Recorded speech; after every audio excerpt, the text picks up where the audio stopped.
Alors Alexis Chamaret, je suis responsable de la section sportive Ambroise Paré.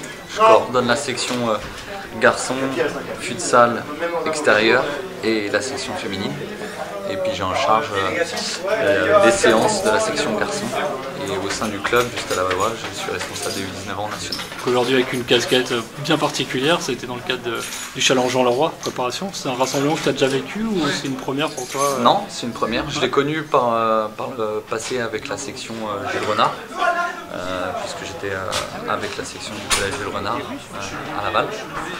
C'est des rassemblements qui nous permettent de faire un petit point de vue sur tout notre effectif et puis de rencontrer les collègues. Donc c'est toujours un moment important des lycées. Nous on a 2 groupes d'entraînement parce qu'on est assez nombreux dans la section, donc ça permet à ce que eux se rencontrent, puisque la semaine ils sont dans 2 groupes différents, donc mine de rien ils ne sont pas toute la semaine ensemble, donc ça permet de créer des connexions.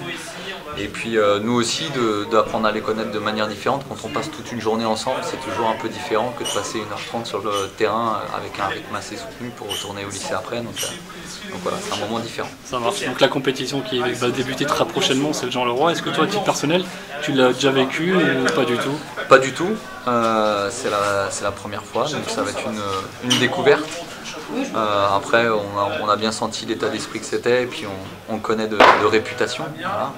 Donc ça va être une nouvelle expérience pour moi de découvrir cette compétition.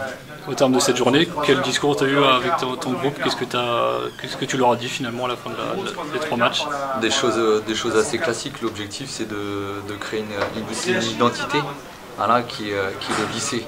Donc voilà, d'apporter les valeurs du lycée, éventuellement les valeurs même d'une ville ou d'un département, puisqu'on a la chance de les représenter.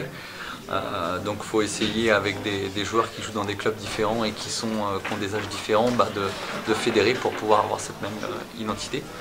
Et puis l'objectif c'est qu'ils puissent se détacher de la compétition qu'ils ont d'habitude le week-end, où ils ont un coach, où ils ont une continuité, avoir un petit truc à part où ils peuvent prendre du plaisir différemment, pour préparer une compétition qui n'a rien à voir avec ce club. Voilà, c'est quelque chose qui leur permet de sortir de leur bulle du quotidien, et puis pour nous de faire un petit état des lieux de l'effectif de seconde jusqu'à terminale pour préparer après la compétition avec un côté un peu plus sélectif, puisque ça sera 16-18 joueurs. Ok. Sur le planning des matchs à venir, justement, le tirage au sort a eu lieu là, il n'y a pas très longtemps. Ouais. Tu connais tes prochains adversaires? Ouais, le prochain déplacement sera à Lorient, puis à Vannes, et on terminera par la réception de Pontivy. Ok. Donc, le Grand Ouest, c'est la Bretagne pour vous. Exactement. Ça marche. Exactement. Ça nous va bien. Merci à toi. Merci. Salut.